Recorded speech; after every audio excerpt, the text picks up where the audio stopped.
Welcome back to my channel. Hope you guys are doing well. গল্পটা যদি তুমি রাতে একা লাইট বন্ধ করে শুনো তাহলে দোষ আমার না, কারণ ওরাও ভেবেছিল কি আর হবে। হ্যাঁ, ঠিক এই ভাবনাটাই সব সমস্যার শুরু। 5 জন বন্ধু, না কেউ বিশেষ সাহসী না, কেউ অত ভৌতিক বিশ্বাসীও না, সাধারণ মানুষ। ওরা বেরিয়েছিল একটা ছোট ট্যুরে। হালকা প্ল্যান, বাজেট কম, কারণ বন্ধুদের সাথে গেলে কিছু খারাপ হয় নাকি? অবশ্যই হয়। দিন শেষে যখন থাকার জায়গা খোঁজা শুরু হলো তখনই প্রথম ভুলটা হলো।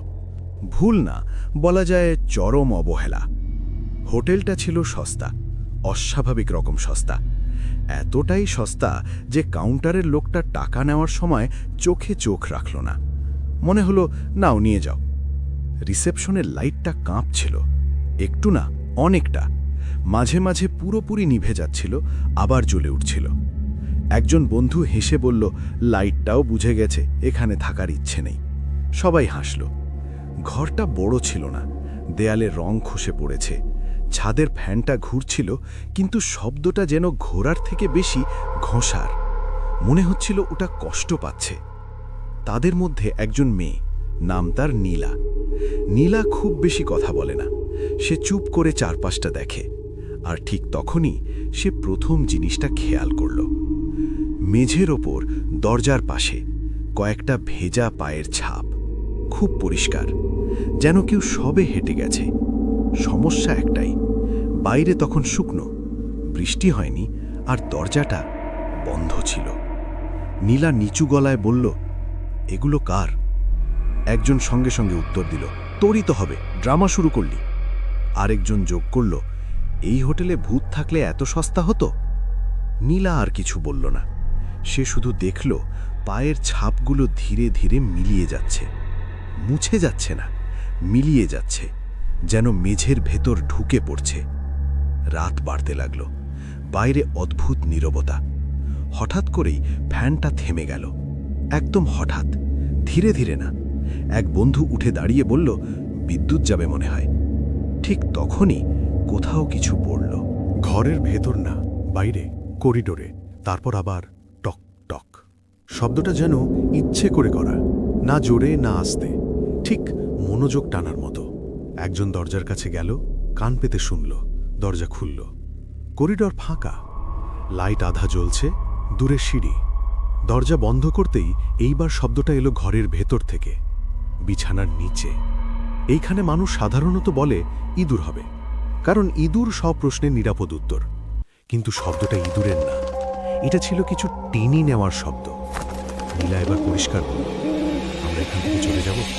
উত্তরে, এত রাতে তুই সিরিয়াস? আরেকজন বলল, এক রাতই তো, সকাল হলে বেরিয়ে যাব।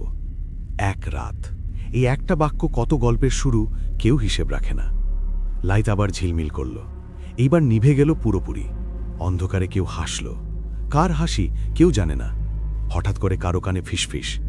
একজন বলে উঠল, তোরা আমার নাম ডাকলি? সবাই একসাথে বলল, না। এবার হাসি আর বেরোয় না। মেঝেতে আবার শব্দ, এইবার স্পষ্ট, হাঁটার শব্দ।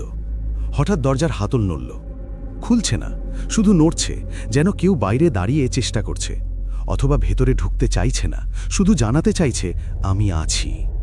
রাতটা এগোয়, ঘড়ি নেই, মোবাইলেও সময় মিলছে না। কেউ বলে 2টো, কেউ বলে 3টে। হাসি নেই, মজা নেই, একসময় সব থেমে যায়, একদম চুপ। এই চুপটাই সবচেয়ে ভয়ঙ্কর। ভোরের আলো ঢোকে, পাখির শব্দ, স্বাভাবিক পৃথিবী। ওরা বেরিয়ে আসে হোটেল থেকে, চেক আউট করে। কাউন্টারের লোকটা এইবার তাকায়, একটু হাসে। ওরা বাইরে দাঁড়িয়ে বলে, কালকে হয়তো আমরা বেশি ভয় পেয়ে গেছিলাম। আরেকজন বলে, হ্যাঁ, সব মিলিয়ে কাকতালীয়। নীলা কিছু বলে না, সে শুধু দেখে তার হাতে হালকা নীলচে দাগ, যেন কেউ শক্ত করে ধরেছিল। সবই ভুল হতে পারে, কিন্তু সবাই একসাথে ভুল করবে? এই প্রশ্নটাই ওদের মাথার ভেতর থেকে আর বেরোয় না। আর সবচেয়ে অদ্ভুত ব্যাপার, হোটেলটার দিকে ফিরে তাকালে ওটা আর সেখানে নেই। পাখি ডাকবে, রাস্তা চলবে, মানুষ থাকবে। ভোর মানেই নিরাপত্তা, এই বিশ্বাসটাই মানুষ টিকিয়ে রাখে। কিন্তু ওই 5 জনের কারো মাথায় তখন স্বাভাবিক শব্দটা ঠিকমতো বসছিল না। হোটেলটা আর নেই, এই বিষয়টা কেউ জোর দিয়ে বলল না। একজন বলল, হয়তো ভুল রাস্তায় এসেছি। আরেকজন বলল, রাতে অন্ধকারে অন্য জায়গায় ঢুকে পড়েছিলাম। হ্যাঁ, অবশ্যই, কারণ 5 জন মানুষ একসাথে একই ভুল করবে, এটাই তো বেশি লজিক্যাল, তাই না? নীলা চুপ করেছিল। সে কথা বললে সবাই আবার বলতো, ওভারথিঙ্ক করছিস। তাই সে মুখ বন্ধ রাখল, কিন্তু কান বন্ধ রাখতে পারল না, কারণ সেই শব্দটা, হালকা ভেজা পায়ের শব্দ, এখনো তার কানে বাজছিল। বাসে ওঠার পরও, হোটেল থেকে অনেক দূরে চলে আসার পরও এক বন্ধু হেসে বলল, এই ট্রিপটা মনে থাকবে। কেউ হাসল না। হাসি এখন শরীরের কোথাও আটকে গেছে। নীলা জানালার দিকে তাকিয়েছিল। হঠাৎ করেই সে দেখল জানালার কাঁচে একটা আঙুলের ছাপ। ভিতর দিক থেকে না, বাইর থেকে। সে চোখ কচলালো, আবার তাকালো, ছাপটা নেই। নিজেকে বলল, কিছু না, মাথার ভেতরে রয়ে গেছে। কিন্তু সমস্যা হলো, মাথার ভেতরের জিনিসগুলোই সবচেয়ে বিপজ্জনক। বাস থামল, ওরা নামল। চারপাশে মানুষ, দোকান, চেনা শব্দ। হঠাৎ একজন বন্ধুর ফোন বেজে উঠল, অজানা নাম্বার। সে ধরল। হ্যালো। 1 সেকেন্ড, 2 সেকেন্ড, তার মুখের রং বদলে গেল। কি ছিল? কেউ না, শ্বাসের শব্দ। হাসি দেওয়ার চেষ্টা করল সে, পারল না। নীলা এবার কথা বলল। সবাই তার দিকে তাকালো। কাল রাতে নাম ধরে ডাকছিল। এই কথাটা কেউ তর্ক করল না, কারণ সবাই শুনেছিল নিজের নাম। সেদিন রাতে সবাই আলাদা আলাদা ঘরে ঘুমালো, নিজেদের বাড়িতে। রাত গভীর হলে একজনের ঘুম ভেঙে গেল, কারণ তার পায়ের কাছে কেউ দাঁড়িয়েছিল।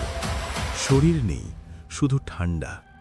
সে লাইট জ্বালালো, কিছু নেই, তবু তার চাদর ভেজা। জল না, ঘামের থেকেও ঠান্ডা কিছু। আরেকজন শুনল তার দরজার বাইরে কেউ হাঁটছে, ধীরে, 1 পা টেনে।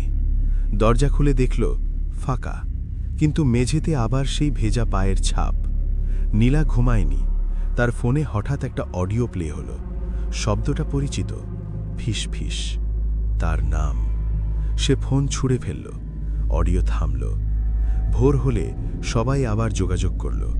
সবাইয়ের গল্প আলাদা, কিন্তু একটা জায়গায় মিল। দেখেনি, কিন্তু সবাই অনুভব করেছে।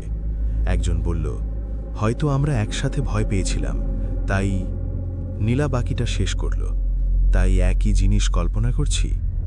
চুপ, কারণ প্রশ্নটা ঠিক ছিল, কিন্তু উত্তরটা ভয়ঙ্কর। শেষ রাতে হোটেলে নীলা একটা জিনিস দেখেছিল, সে কাউকে বলেনি। বিছানার নিচে অন্ধকারে কিছু একটা ছিল। অন্ধকারটা ছিল ঘন, যেন অন্ধকার নিজেই দাঁড়িয়ে আছে। ওদের কেউ আর একা থাকতে পারে না, কারণ একা থাকলেই মনে হয় পেছনে কেউ দাঁড়িয়ে আছে, শুধু ছোঁয়ার অপেক্ষায়।